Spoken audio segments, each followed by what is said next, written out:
The slap came on a Tuesday. I remember that detail with crystalline clarity because Tuesdays were always our quiet nights. The one evening Jake and I would cook together, share a bottle of wine, pretend we were still the couple who fell in love in that cramped Boston apartment 8 years ago. But that Tuesday, there was no wine. No laughter? Just the sharp crack of his palm against my cheek and the ringing silence that followed. My name is Vanessa Clark, and I'm a lawyer. Or rather, I was trying to be the lawyer I'd worked 15 years to become, the kind who doesn't flinch when a judge raises his voice, the kind who can dissect a contract at 3 a.m. and still present a flawless argument by 9. But in that moment, standing in our kitchen in our modest 2-story house in Newton, Massachusetts, with my husband's handprint burning on my face, I wasn't a lawyer. I was just a woman trying to understand how love had curdled into something so ugly. Before I continue, I want to pause here for just a moment. If you're listening to this story, if something in my words resonates with you, I'd be so grateful if you'd click that subscribe button. These stories matter. Your story matters. And I'd love to know where you're watching from. Drop a comment and let me know your city, your country. It helps me understand who's listening, who needs to hear that they're not alone. Thank you. Now, let me tell you what happened next. Let me take you back to the beginning, because every ending starts somewhere, doesn't it? Jake Mitchell wasn't always the man who would raise his hand to me. When we met at a mutual friend's barbecue in 2016, he was charming, attentive, ambitious in his own way. He worked in sales for a mid-sized pharmaceutical company, and he had dreams. Big dreams about climbing the corporate ladder, about making something of himself. I was fresh out of law school, hungry for my first real position, and he seemed to admire that hunger in me. Or so I thought. The first few years were good. We were a team. I'd come home late from the firm, exhausted from document review and client meetings, and he'd have dinner waiting. He'd massage my shoulders and ask about my cases, genuinely interested in the intricacies of contract law and litigation strategy. When I made junior associate, he took me to dinner at the nicest restaurant we couldn't quite afford. When he got promoted to regional sales manager, I organized a surprise party with all his colleagues. We celebrated each other. We built each other up. But somewhere along the way, the foundation began to crack. It started small, a comment here, a look there. When I won my first major case, a complicated intellectual property dispute that had kept me up for weeks, Jake's congratulations felt hollow. "Must be nice to have all that validation," he said, his smile not quite reaching his eyes. When I was invited to speak at a legal conference in Chicago, he asked if I really needed to go, if it was really that important. "I just miss you," he'd say, wrapping his insecurity in the language of love. The real turning point came last spring. I'd been working on the Patterson merger for 6 months, a deal worth $42 million that would either make or break my career trajectory at Morrison & Dale. The hours were brutal. I'd leave the house at 6 a.m. and return at 11 at night. Jake and I barely saw each other. When we did, he was distant, cold, nursing what I assumed was justified resentment about my absence. Then, on a Thursday in late April, my senior partner called me into his office. I remember my hands were shaking as I walked down that long hallway, past the portraits of founding partners, past the walls lined with case victories. I thought I was about to be fired or reassigned. Instead, Marcus Morrison looked at me over his reading glasses and said, "Vanessa, the Patterson deal closed this morning. Clean, efficient, exactly as we hoped. I'm recommending you for senior associate. Congratulations." I should have been elated. This was everything I'd worked for, the recognition, the validation, the next rung on a ladder I'd been climbing since I was 22 years old, and decided I wanted to fight for people who couldn't fight for themselves. Instead, all I could think about was how to tell Jake, how to frame my success in a way that wouldn't make him feel diminished. That night, I came home with a bottle of expensive champagne and my heart full of cautious hope. Jake was in the living room watching television with the volume too loud.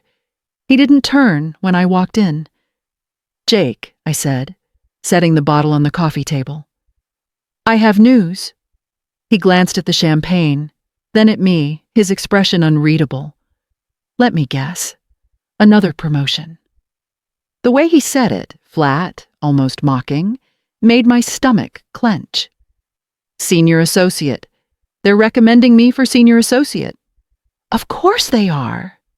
He stood up, and I noticed for the first time how he seemed to have shrunk somehow, or maybe I'd just grown in ways he couldn't follow. Vanessa Clark, the star. Vanessa Clark, who's never met a goal she couldn't crush. "I thought you'd be happy for me." "Happy?" He laughed, but it was a sound without humor. "You want me to be happy that my wife cares more about her career than her marriage? That she's never home? That everyone at my office asks me how it feels to be married to someone so much more successful than I am?" I felt the words like a punch. "Jake, that's not fair. I work hard because we agreed." "We agreed on a partnership," he interrupted, his voice rising. "We agreed on building a life together, not you building your empire while I sit at home like some accessory to your ambition." The argument escalated from there. It always does, doesn't it? When resentment has been fermenting for years, it doesn't take much to make it overflow. We went back and forth, circling the same tired points, my hours, his insecurity, my obsession with work, his lack of support, until finally he said the thing that changed everything. "I want you to quit." I stared at him. "What? Quit your job, stay home, be a proper wife. Isn't that what marriage is supposed to be? Partnership? Compromise." I felt something cold settle in my chest. "Jake, I'm not quitting my job. I've worked for 15 years to get here." "And I've supported you for 8 of them," he shot back. "When do I get support? When do my needs matter?" "Your needs?" I could hear my voice getting shrill, could feel control slipping away. "You want me to throw away my career so you can feel like the man in this relationship?" That's when his face changed. The mask of hurt fell away, and what remained was something harder, uglier. A proper wife would understand what I'm asking. "I'm not quitting my job, Jake." He stepped closer. I could smell the bourbon on his breath. When had he started drinking before dinner? "You're going to choose that firm over me? Over us?" "I'm not choosing anything over us. I'm refusing to be controlled." And that's when it happened. That's when his hand came up, fast and hard, connecting with my cheek, with a sound that seemed to echo through the entire house. The force of it snapped my head to the side. I tasted copper. My ear rang. We both froze. I think part of him was as shocked as I was. His hand was still raised, trembling now, and his eyes were wide with what might have been horror or might have been satisfaction. I couldn't tell. "Vanessa, he started. But I was already walking away. I locked myself in our bedroom and sat on the edge of the bed, touching my face gingerly, feeling the heat radiating from where his hand had landed. I didn't cry. That's what surprised me most. I thought I would cry, thought I would collapse into the kind of sobbing breakdown that happens in movies. Instead, I felt something cold and clear settling over me, like a sheet of ice. Clarity. Terrible, perfect clarity. This was who he was. This was who he'd maybe always been, underneath the charm and the early relationship attentiveness. A man who saw my success as his failure. A man who believed control and love were the same thing. A man who would hit me rather than confront his own inadequacy. I didn't sleep that night. Jake stayed on the couch. I heard him down there, moving around, probably drinking more. I lay in the dark with my phone in my hand, scrolling through our photos. Here we were at our wedding, his arm around my waist, both of us grinning like we'd won the lottery. Here we were on vacation in Maine, sun-drunk and sandy. Here we were at his company's Christmas party just 4 months ago, looking like the perfect couple. Lies. All of it. Or not lies exactly, but a story we'd been telling ourselves that had stopped being true somewhere along the way. When dawn broke and gray light filtered through the curtains, I made a decision. I wasn't leaving. Not yet. Not the way he expected. If Jake wanted to control me, to diminish me, to make me small enough to fit into his comfort zone, he was about to learn a very expensive lesson about underestimating Vanessa Clark. The next few days were strange. We moved around each other like ghosts, speaking only when necessary. Jake didn't apologize. I noticed that. He acted as though the slap had never happened, as though we'd simply had a typical marital spat. He'd catch my eye across the breakfast table and look away quickly. He started staying late at the office, or so he said. He started making phone calls in the other room, closing doors that used to stay open. If you're enjoying this story, if you want to hear more accounts like this one, please take a moment to like this video and subscribe to the channel. Your support means everything, and it lets me know that these stories matter to you as much as they matter to me. Thank you. I threw myself into work with renewed focus. The pain in my cheek faded after a few days, but the memory of it didn't. I wore it like armor. Every time I felt doubt creeping in, every time I thought maybe I should try to fix things, I'd remember the sound of his palm connecting with my face, and my resolve would harden again. Marcus Morrison noticed the change in me. "You're on fire lately," he commented one afternoon, reviewing my latest brief. "Whatever you're doing, keep doing it." If only he knew.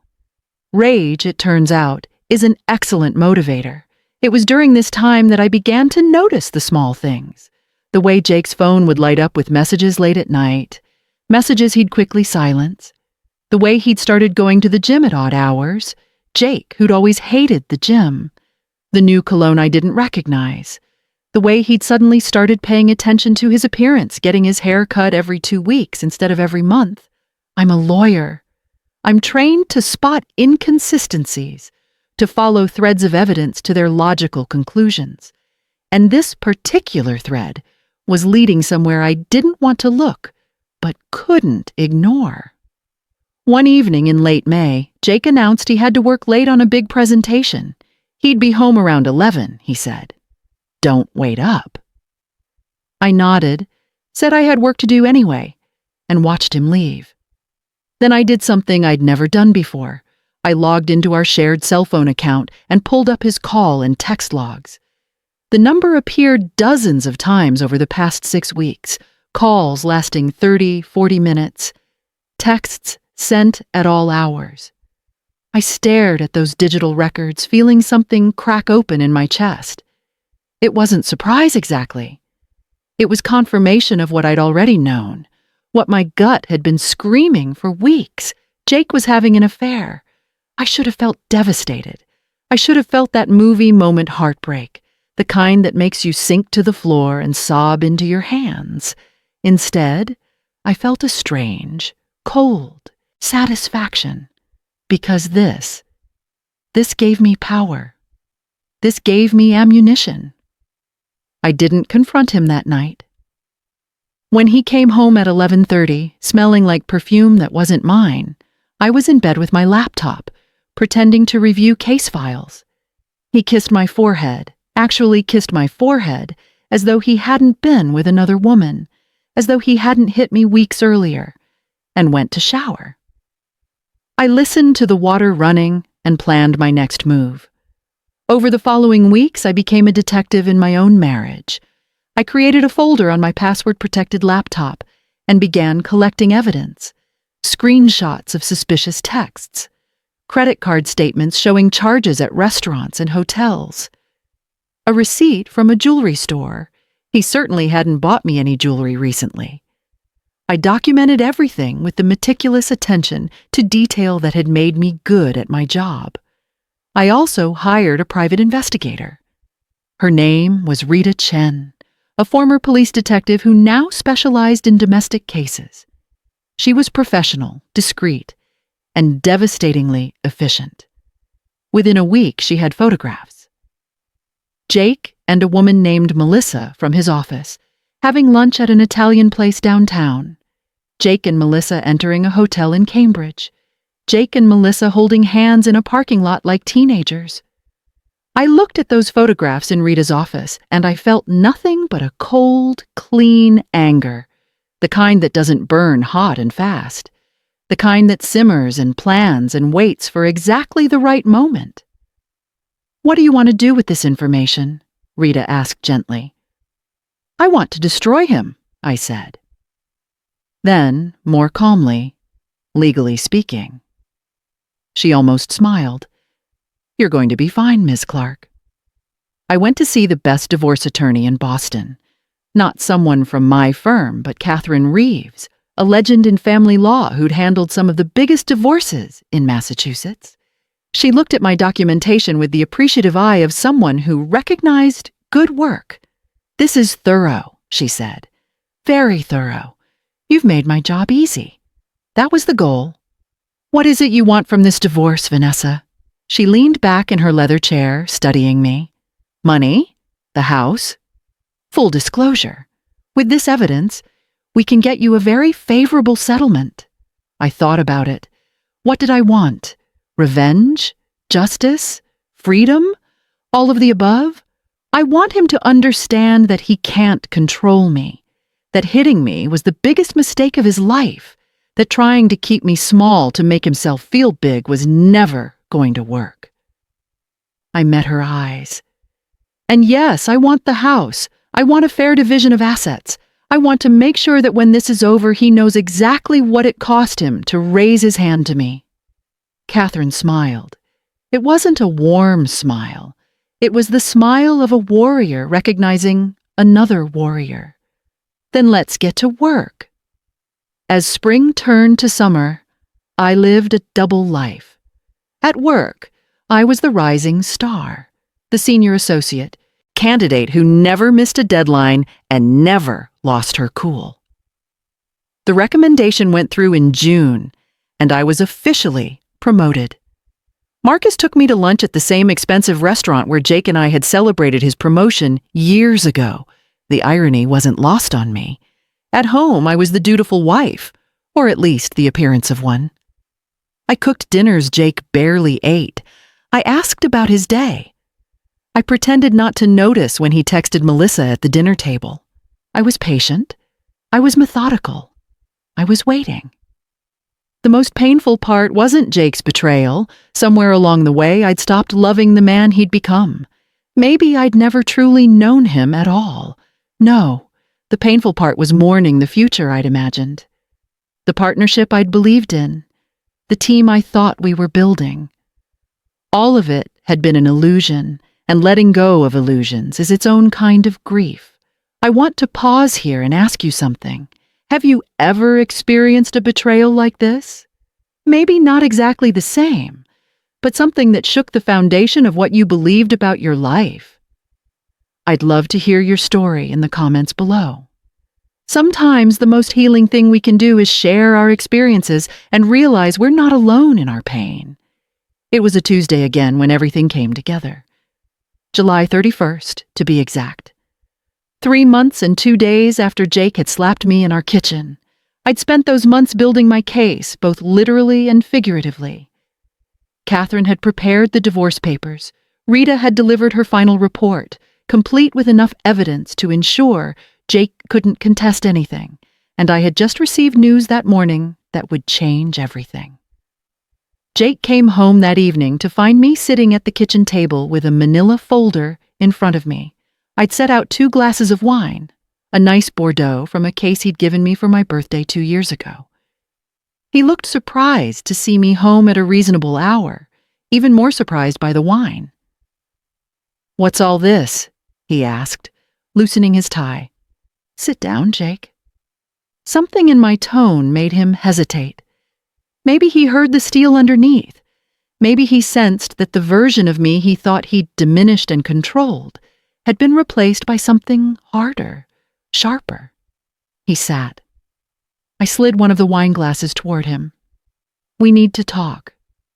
If this is about the other night when I came home late, it's not about one night, it's about Melissa. The color drained from his face. I don't know what you're talking about. I opened the manila folder and spread the photographs across the table like dealing cards. Jake and Melissa at lunch. Jake and Melissa at the hotel. Jake and Melissa in his car. Each image a document of betrayal. I'm not an idiot, Jake. I'm a lawyer. I'm trained to find evidence, and I found plenty. He stared at the photos, his mouth opening and closing. Vanessa, I can explain. Can you? Can you explain how you demanded I quit my job to be a proper wife while you were sleeping with someone from your office?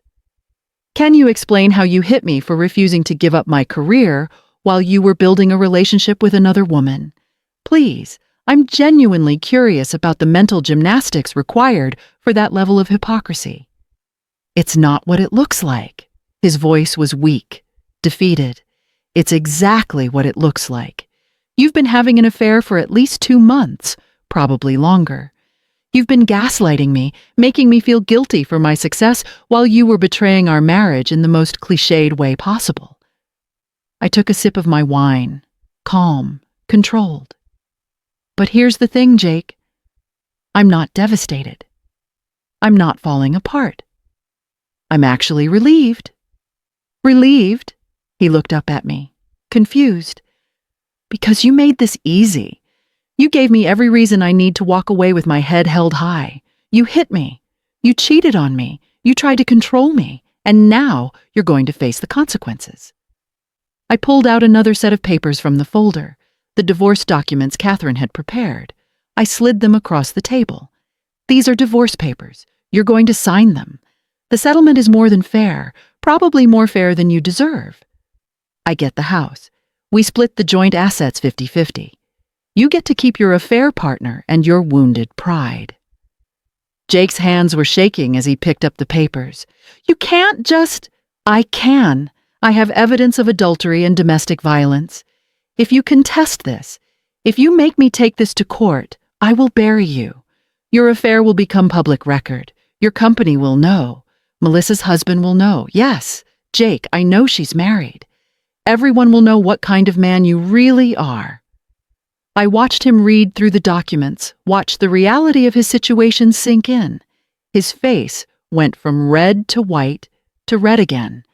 He looked like he might be sick. You planned this, he said finally. You've been planning this for months. Since the moment you hit me. I leaned forward. You know what your mistake was, Jake? You thought I was weak. You thought my success made me vulnerable, that my ambition was something you could exploit. You thought that if you hit me once, if you pushed hard enough, I'd fold. You fundamentally misunderstood who you married. I loved you, he said, and the past tense of it hung in the air between us. No, you loved the idea of me when I was small enough not to threaten you, when my dreams were just dreams and your career was the important one. But I grew, Jake. I became who I was always meant to be. And instead of growing with me, you tried to cut me down to size. That was your choice. He sat there, staring at the papers, and I could see him cycling through emotions, anger, desperation, shame. Finally, he looked up at me with something that might have been respect or might have been fear. What if I don't sign? Then I see you in court, and trust me, you don't want that. Catherine Reeves is my attorney. You know who she is? She's the lawyer who handled the Bradshaw divorce, the Peterson case, the Hammond settlement. She doesn't lose, Jake, and neither do I. The silence stretched out. Outside, I could hear kids playing in a neighbor's yard, the distant sound of a lawnmower, all the normal sounds of a summer evening.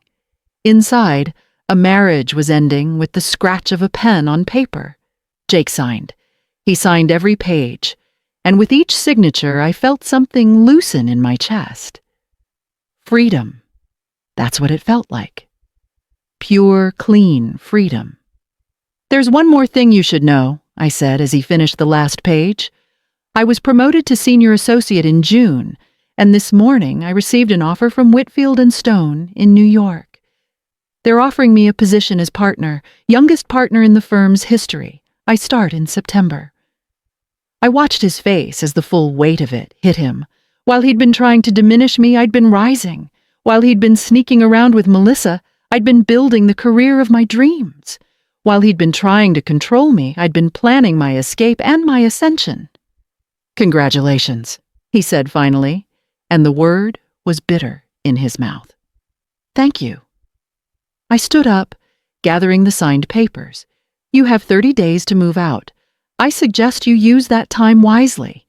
Maybe ask yourself why you felt the need to hurt the one person who ever believed in you." I walked out of the kitchen and up the stairs to our bedroom, my bedroom now. I heard the front door open and close a few minutes later. Through the window, I watched Jake get in his car and drive away. He'd come back for his things eventually, but for now, the house was mine. Silent. Empty. Mine. I sat on the edge of the bed and finally allowed myself to feel the full weight of what had happened. Not just that evening, but the entire journey from that first slap to this moment.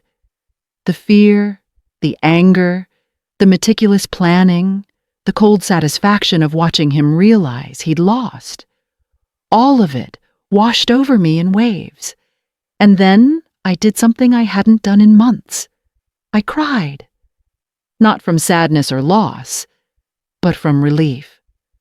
From the bone-deep exhaustion of carrying a secret plan for so long, from the joy of knowing I'd won, from gratitude that I'd been strong enough to leave, smart enough to protect myself, brave enough to believe I deserved better. The next few weeks passed in a blur of paperwork and packing. Jake came back with a moving truck and some friends I'd never really liked. I stayed upstairs while they loaded his things, listening to the sounds of a shared life being dismantled. When they left, the house felt bigger, emptier, but also cleaner somehow, as though removing his presence had removed a toxin I didn't know had been poisoning the air. The divorce was finalized in October.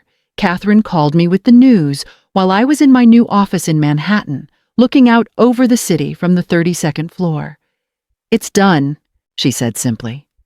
"You're free." Free. What a beautiful word.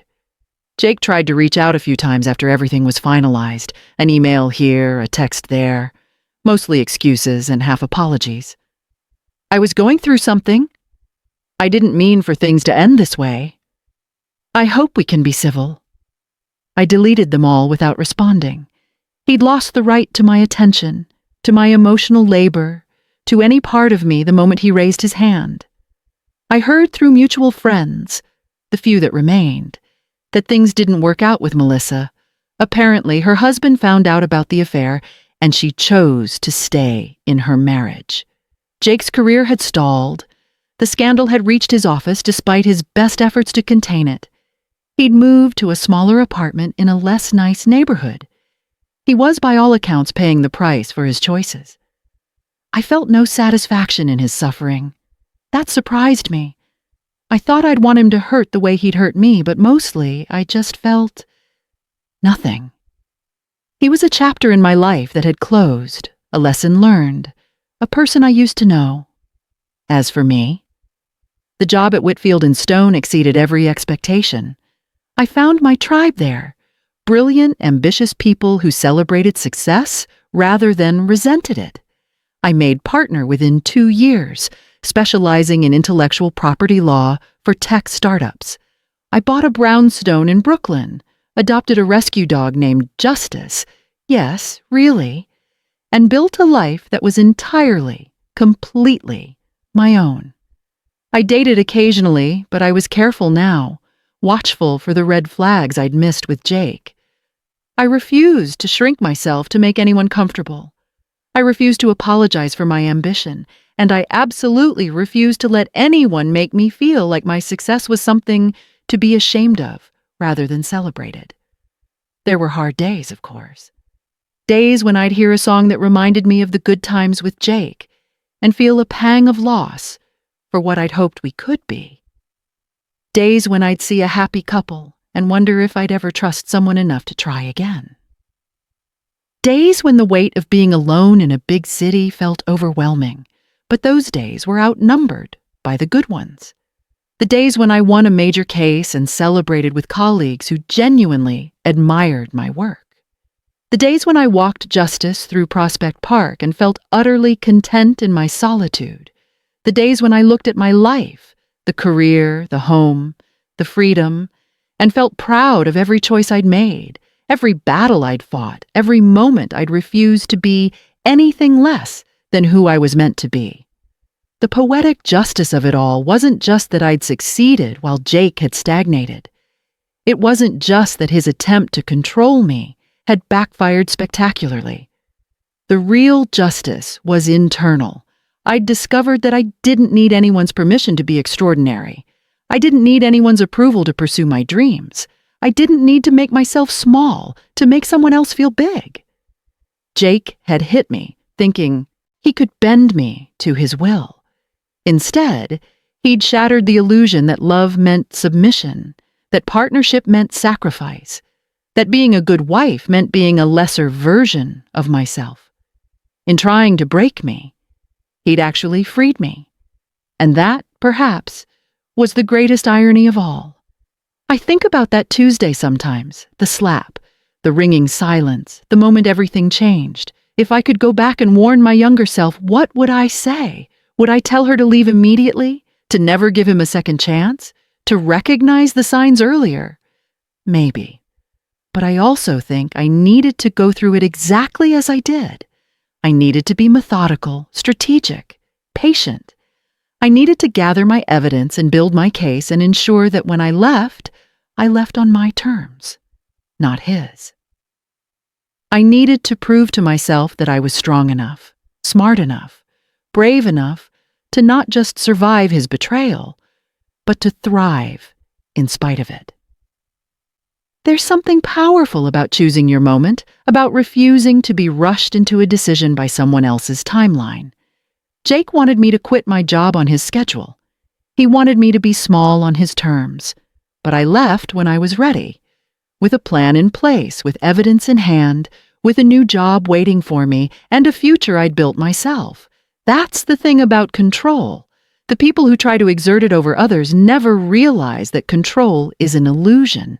You can't truly control another person, not for long. Eventually, they either break free or they break entirely. And I refuse to break. If you've made it this far in my story, thank you. Truly. These experiences shape us, and sharing them helps all of us feel less alone in our struggles.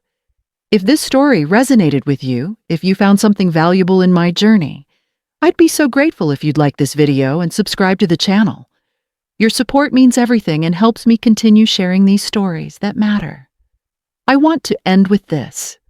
Whatever you're facing, whatever betrayal or hurt or injustice has been done to you, please know that you are stronger than you think. You deserve better than someone who tries to diminish you. You deserve a life where your success is celebrated, where your ambitions are supported, where your worth is never questioned. It took me months to plan my escape from a toxic marriage. It took courage I didn't know I had. It took faith in myself when everything felt uncertain. But looking back now, from my office in Manhattan with my dog asleep under my desk and a case I'm passionate about spread across my desk, I can honestly say it was worth every difficult moment. Jake thought he could hit me and I'd stay. He thought he could cheat and I'd forgive. He thought he could demand I make myself smaller and I'd comply. He was wrong on all counts.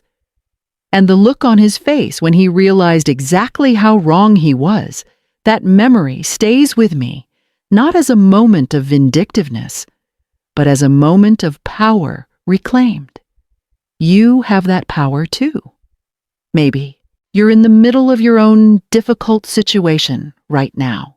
Maybe you're planning your exit, gathering your evidence, building your courage. Or maybe you're just starting to recognize that you deserve better than what you've been accepting. Wherever you are in your journey, remember this: the people who try to control you, who try to keep you small, who raise their hands or their voices to make you submit, they're acting out of their own fear and inadequacy. Their behavior is not a reflection of your worth. It's a reflection of their inability to handle your light. So shine anyway. Rise anyway. Leave anyway. Build the life you deserve anyway. That Tuesday when Jake hit me, he thought he was putting me in my place. Instead, he set me free. And now, 3 years later, I can look back and see it for what it was. Not the end of my story, but the beginning of my real life. The life where I choose my own path, where I answer to myself, where my success is limited only by my own ambition and talent. Jake left me speechless that night with his violence, but in the end, I left him speechless with my strength. And that, my friends, is the sweetest justice of all. Thank you for listening to my story. I hope it inspires you, empowers you, or simply reminds you that you're not alone. Please subscribe if you haven't already.